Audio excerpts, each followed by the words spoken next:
আমার কবিতা খুব মিছিল প্রিয়।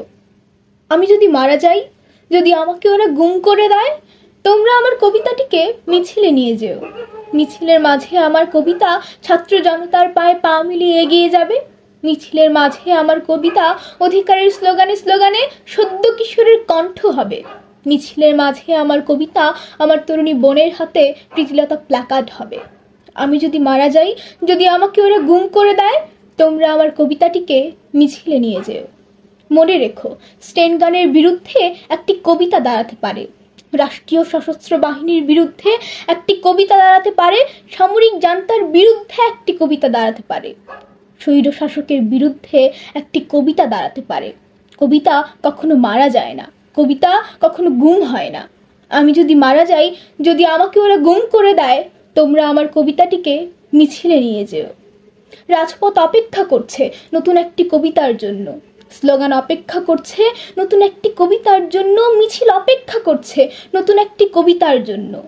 ফরাসি বিপ্লব থেকে ছুটে এসো, অক্টোবর বিপ্লব থেকে ছুটে এসো, 21শে বিপ্লব থেকে ছুটে এসো, ছুটে এসে কবিতাকে মিছিলে নিয়ে যাও। শুনেছি মিছিলে কবিতা দারুণ মানায়, মিছিলে কবিতা রক্তলাল পলাশ হয়, মিছিলে কবিতা কৃষ্ণচূড়ার ডাল হয়, মিছিলে কবিতা প্রিয়তমার শেষ চিঠি হয়। আমি যদি মারা যাই, যদি আমাকে ওরা গুম করে দেয়, তোমরা আমার কবিতাটিকে মিছিলে নিয়ে যেও। ওরা আমাদের ছাত্রগুলোকে রাজপথে গুলি করে মারছে, ওরা রাতের আধারে আমাদের শিক্ষকদের বাড়িতে বাড়িতে হামলা করছে, ওরা আমাদের মা ও শিক্ষিকাদের গায়ে হিংস্র হাত তুলছে।